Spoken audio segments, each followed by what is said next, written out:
Hello everyone, this is Vandana and welcome to CTET Adda. Start करेंगे आज का सेशन जिसमें हम पढ़ने वाले हैं विद्युत धारा का रासायनिक प्रभाव। इसका पार्ट 2 होगा। पार्ट 1 हमने कर रखा है। ये क्लासेस आपको डेली शाम 4 बजे मिल जाएगी। 5-10 मिनट आगे पीछे हो सकता है, लेकिन कंटिन्यूसली डेली आपको शाम 4 बजे ये क्लासेस मिल जाएगी। हमारे चैनल पे आपको फिजिक्स, केमिस्ट्री, बायोलॉजी की complete theory, previous year paper और इसको कंप्लीट करने के बाद हम मॉक टेस्ट भी लगाएंगे, यानी कि जो एक्सपेक्टेड क्वेश्चन है, जो सीटेट पूछ सकता है, वो क्वेश्चन लगाएंगे प्रीवियस ईयर करने के बाद। तो स्टार्ट कर लेते हैं। जो लोग चैनल पे नए हैं, चैनल को सब्सक्राइब करके बेल आइकन को प्रेस कर लीजिएगा, जिससे अपडेट आप तक सबसे पहले पहुंच जाए। और बेल आइकन को जरूर प्रेस कर लीजिएगा ताकि नोटिफिकेशन आपको मिलता रहे। तो स्टार्ट कर लेते हैं सेशन, जिसमें कि आपको ये मटेरियल दे रखे हैं, जिसमें आपको बताना है कि कौन से गुड कंडक्टर हैं, पुअर कंडक्टर हैं, और स्ट्रॉन्ग और वीक इलेक्ट्रोलाइट इसमें बताना है। जैसे कि आपको क्वेश्चन में दे देगा, इनमें से 4 कोई ऑप्शन दे देगा, उसमें पूछ देगा कि कौन से वीक और कौन से स्ट्रॉन्ग इलेक्ट्रोलाइट्स हैं। ठीक, यानी कि हमने पढ़ा था इलेक्ट्रोलाइट्स का मतलब कि वो द्रव जो कि विद्युत धारा को प्रवाहित करते हैं, उनको इलेक्ट्रोलाइट बोलते हैं, यानी कि विद्युत अपघट्य बोलते हैं। ठीक, यहाँ पे अगर हम डिस्टिल्ड वाटर रख दें तो यहाँ पे करंट क्या होगा, फ्लो नहीं होगा। ठीक, या बहुत ही कम फ्लो होगा, ऐसा बोल सकते हैं। यहाँ पे हमने बैटरी लगा दी तो यहाँ पे क्या होगा, करंट बहुत ही कम फ्लो होगा। ये क्या है, इलेक्ट्रोड्स है। ये सारी चीजें हमने डिस्कस करी हुई है। ये इसलिए बताया जा रहा है क्योंकि इससे ये मिलता जुलता है। ठीक, तो यहाँ पे इलेक्ट्रोड हो गया, जहाँ पे जो ये होता है, ये पॉजिटिव टर्मिनल से जब जुड़ा होता है तो इसको बोलते हैं एनोड। ठीक, और जब ये इलेक्ट्रोड निगेटिव टर्मिनल से जुड़ा होता है तो इसको बोलते हैं कैथोड। लेकिन यहाँ पे बात इस चीज की है कि यहाँ पे क्या करंट फ्लो होगा, तो नहीं फ्लो होगा, क्योंकि यहाँ पे डिस्टिल्ड वाटर है। या फिर करंट बहुत ही वीक फ्लो होगा, बहुत ही कम मात्रा में फ्लो होगा। अगर हम यहाँ पे क्या करते हैं, बैटरी जो है, बैटरी के साथ क्या करते हैं, एक बल्ब कनेक्ट कर देते हैं, एक एलईडी बल्ब लगा देते हैं।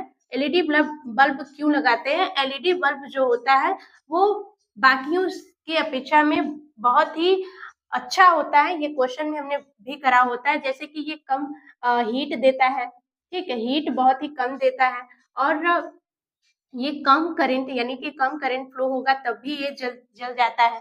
जबकि जो येलो कलर की लाइट होती है वो कम करंट पे नहीं जलती है। ठीक, और ये क्या देता है, जो येलो कलर की लाइट होती है, येलो कलर की लाइट वो हीट बहुत ज्यादा देता है, और कम करंट पे, करंट जब कम होता है तो वो नहीं जलता है। ठीक, तो ये चीज नॉर्मल चीजें हैं, आप सभी को पता होंगी। तो यहाँ पे अगर हम एक मैग्नेटिक नीडल लगा दें, यानी कि कंपास जो होता है, जो कि दिशा का ज्ञान कराता है, तो ये हमने पढ़ा हुआ है, सारी चीजें हमने पढ़ी हुई है। सिर्फ इसलिए बताया जा रहा है क्योंकि यहाँ पे हमें ये बताना है कि कौन सा डिफ्लेक्ट कर सकता है और कौन सा नहीं।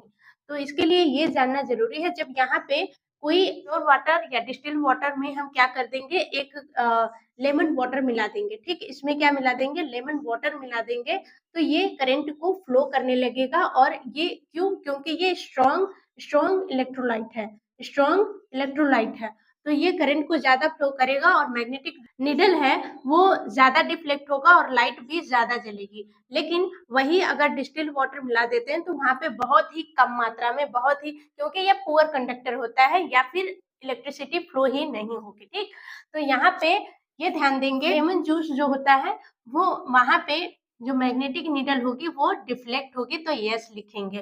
टैप वाटर जो होता है, नल का पानी जो होता है, यहाँ पे भी मैग्नेटिक नीडल डिफ्लेक्ट होगी, तो यहाँ पे भी यस लिखेंगे। मिल्क जो होता है, यानी कि दूध जो होता है, यहाँ पे भी मैग्नेटिक नीडल डिफ्लेक्ट होगी, इसलिए इसे यस लिखेंगे। तो यहाँ पे क्या लिखेंगे, गुड लिखेंगे, कि ये क्या होता है, गुड कंडक्टर होता है। ठीक, जहाँ पे भी यस आएगा, यानी कि मैग्नेटिक नीडल डिफ्लेक्ट हो रही है, यानी कि करंट फ्लो हो रहा है, करंट फ्लो हो रहा है, यानी कि वो गुड कंडक्टर है। ठीक, जो यहाँ पे सोडा है, सोडा भी क्या होता है, सोडा से भी करंट फ्लो होगा, और यहाँ पे निडल डिफ्लेक्ट होगी। कर्ड और वाटर, यानी कि जो दही होता है और वाटर का मिक्सचर होता है, वहां से भी क्या होगा, करंट फ्लो होएगा। ठीक, मरकरी जो होता है, मरकरी मरकरी से करंट फ्लो नहीं होगा। ये विद्युत अपघट बोल सकते हैं कि जो ये इलेक्ट्रोलाइट है ये वीक होता है, यानी कि पुअर होता है, पुअर कंडक्टर होता है। ठीक, वेजिटेबल ऑयल, इसमें भी निडल डिफ्लेक्ट नहीं होगी, यानी कि ये भी क्या होगा, पुअर होगा। हनी होता है जो, इससे भी मैग्नेटिक निडल डिफ्लेक्ट नहीं होगी, ये भी पुअर कंडक्टर होता है। डिस्टिल्ड वाटर, ये भी पुअर कंडक्टर होता है। केरोसिन ऑयल, ये भी पुअर कंडक्टर होता है। और फ्यूल जो होते हैं, ईंधन जो होते हैं, वो भी पुअर कंडक्टर होते हैं। ठीक, तो ये चीजें आपको याद रखनी होगी। ऑप्शन में कोई 4, 5, 10 उठा करके दे देगा, बोलेगा कि ये कौन कौन से गुड कंडक्टर है, कौन कौन से पुअर कंडक्टर है, कौन से स्ट्रॉन्ग इलेक्ट्रोलाइट है, कौन से वीक इलेक्ट्रोलाइट्स है, तो किसी भी तरीके से पूछ सकता है। ठीक, इसके अनुप्रयोग क्या क्या होते हैं, अनुप्रयोग यानी कि एप्लीकेशंस क्या क्या होते हैं। तो पहला, विद्युत लेपन में, विद्युत लेपन, इसको हम, विद्युत लेपन क्या होता है, किसी धातु का, किसी धातु की परत किसी दूसरे पदार्थ पर निक्षेपित करना। ठीक, यही क्या कहलाता है, विद्युत लेपन कहलाता है।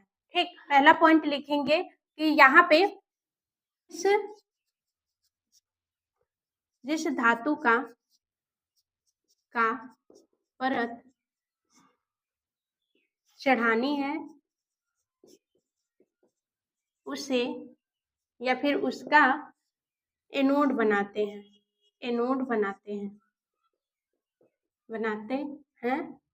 और दूसरा, जिस धातु पर परत चढ़ानी है, उसका कैथोड बनाते हैं, कैथोड बनाते हैं। ठीक, और जिस धातु का परत चढ़ानी है वह विद्युत अपघट्य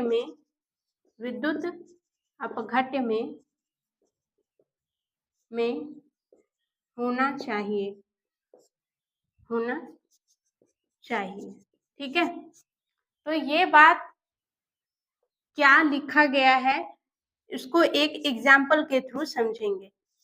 एग्जाम्पल में जैसे कि तांबा है, तांबा पर जिंक की परत चढ़ानी है, जिंक की परत चढ़ानी है। तो तांबा क्या होगा, तांबे का कैथोड बनाएंगे,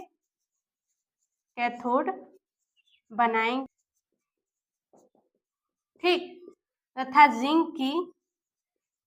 जिंक का एनोड बनाएंगे। ठीक, और जिंक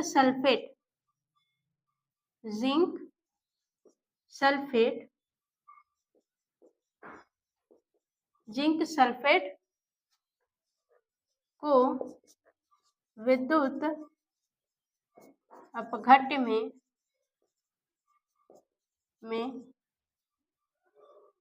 रहना आवश्यक है।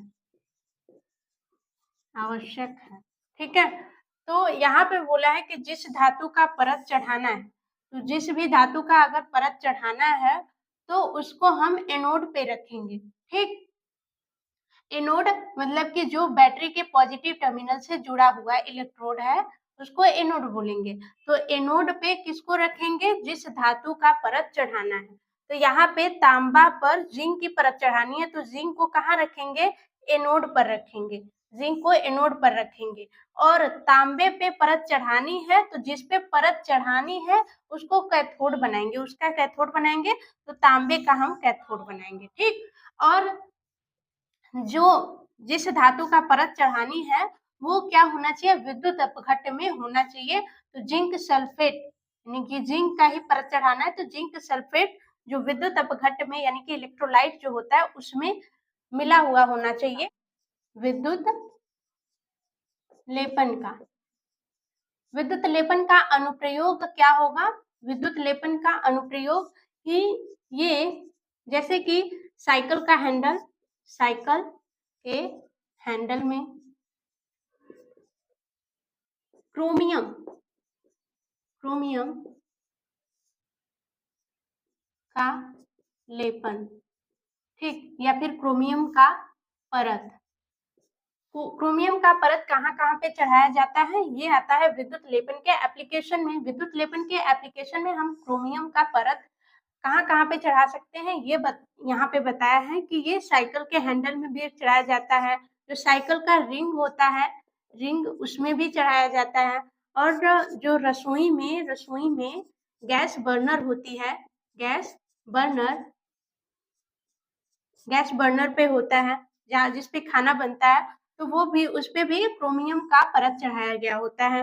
और यहाँ पे आपका जो कार होती है, कार में भी इसका यूज होता है, ठीक, इसका यूज होता है। तो और भी अदर जगह पे, अदर प्लेस पे जहाँ पे इसकी नीड होती है क्रोमियम, इसलिए क्रोमियम की ऐसा तो है नहीं कि मतलब कि क्यों क्रोमियम की परत चढ़ा रहे, क्रोमियम की चीजें ही बना देते हैं, तो ये इसलिए नहीं बनाई जाती क्योंकि क्रोमियम होता है महंगा, ठीक है, महंगा होता है, कॉस्टली होता है, इसलिए इसकी धातु न बना करके इसकी धातु सॉरी इसकी वस्तु नहीं बनाकर सस्ती वस्तुओं से ये बनाई जाती है, ठीक है। ये महंगा है इसलिए कोई भी चीज इससे नहीं बनाई जाती, सस्ती चीजों से, जैसे सस्ते मटेरियल हो गए, मटेरियल से क्या बनाते हैं, कोई भी वस्तु बना देते हैं, और उसको बनाने के बाद जैसे कि मान लीजिए आयरन का हमने बना दिया कोई वस्तु, और आयरन पे क्या कर दिया, क्रोमियम का लेयर चढ़ा दिया, और वो क्या हो जाएगा, वो उतना महंगा भी नहीं रहेगा, और क्या होगा, ये क्षय होने से बचाएगा उसको, जो क्रोमियम है ये क्षय होने से बचाएगा, बचाएगा। ये क्वेश्चन में पूछ सकता है कि जो आयरन पे हम क्रोमियम की परत क्यों चढ़ाते हैं, तो एक तो शाइनी होने के लिए, चमकदार बनाता है, ठीक, क्षय होने से बचाएगा, और उस पे खरोच नहीं आने देगा, खरोच आने से बचाता है, ठीक है।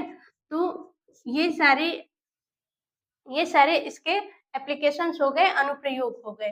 अब आते हैं, हमने विद्युत धारा का रासायनिक प्रभाव का अनुप्रयोग पढ़ा था, जिसमें पहला है विद्युत लेपन। विद्युत लेपन के बाद हम पढ़ रहे थे अनुप्रयोग, जिसमें हमने विद्युत लेपन के बारे में पढ़ा, विद्युत लेपन, ठीक है। दो ही चीज इंपॉर्टेंट है, एक विद्युत लेपन और एक धातु का शुद्धिकरण, दूसरा है, ये दूसरा हो गया, ये पहला हो गया। तीसरा है धातुओं का उनके अयस्क से निष्कर्षण, ठीक। चौथा हो जाएगा रासायनिक यौगिक का उत्पादन, ठीक। फिफ्थ हो जाएगा यौगिक का अपघटन। ठीक, तो ये हो जाएंगे इसके अनुप्रयोग, किसके, विद्युत धारा के रासायनिक प्रभाव के, जिसमें विद्युत लेपन इंपॉर्टेंट है। जैसे पूछ देगा, जैसे कोई ब्रिज बना है आयरन का हमने क्या बना दिया, ब्रिज बना दिया। ठीक, ब्रिज बना दिया, पुल बना दिया। ठीक, तो पुल तो हमने बना दिया, लेकिन ये जब आयरन का है तो इससे नमी पकड़ने के बाद ये क्या हो जाएगा, क्षय होने लगेगा। ठीक, क्षय होने लगेगा तो हम क्या करेंगे, विद्युत लेपन विधि का यूज करेंगे और इस पे जिंक की परत चढ़ा देंगे। किसकी, जिंक की परत चढ़ा देंगे, जिससे ये क्षय भी नहीं होगा, शाइनी भी दिखेगा, चमकदार भी दिखेगा और इस पे खरोच भी जल्दी नहीं आएगी। ठीक, तो आपको ये सारी चीजें क्वेश्चन में पूछ देगी, ये लाइन पूछ देगी उठा करके कि जैसे अभी हमने जितनी भी सारी चीजें पढ़ी हैं कि मान लीजिए कि एनोड पे जब परत चढ़ानी होगी तो एनोड को किस धातु का एनोड बनाएंगे, किस धातु का कैथोड बनाएंगे, तो ये सारी चीजें इंपॉर्टेंट है। ठीक, ये लाइन एक एक लाइन इंपॉर्टेंट है। धातु का शुद्धिकरण ये इंपॉर्टेंट है, बाकी का जरूरत नहीं है पढ़ने का, जितना आपका क्वेश्चन में आता है उतना ही हम पढ़ेंगे। धातु का शुद्धिकरण करने के लिए क्या इंपॉर्टेंट होते हैं, एनोड को बनाते हैं किससे, अशुद्ध धातु से, यानी कि अशुद्ध धातु से, यानी कि इम्प्योर मेटल जो होता है उससे एनोड बनाते हैं। कैथोड किससे बनाते हैं, कैथोड बनाते हैं प्योर धातु से, प्योर मेटल से, यानी कि शुद्ध धातु से बनाते हैं, शुद्ध धातु से बनाते हैं। और जो इलेक्ट्रोलाइट होते हैं, इलेक्ट्रोलाइट यानी कि विद्युत अपघट्य, विद्युत अपघट्य क्या होता है, मेटल का सॉल्ट यूज करते हैं, मेटल सॉल्ट यूज करते हैं। ठीक है, उसमें मेटल का सॉल्ट यूज करते हैं, यही इंपॉर्टेंट है किसके लिए, धातु के शुद्धिकरण के लिए। ये शाम 4 बजे आपको चीजें प्रोवाइड होगी, चाहे वो थ्योरी हो, प्रीवियस ईयर पेपर हो। तो इसके लिए चैनल को सब्सक्राइब कर लीजिए और बेल आइकन को प्रेस जरूर कर लीजिएगा, जिससे नोटिफिकेशन मिलता रहे। सेशन पसंद आए तो लाइक और शेयर करिएगा और कमेंट करके अपना फीडबैक जरूर दीजिएगा। Bye bye, take care and thanks for watching.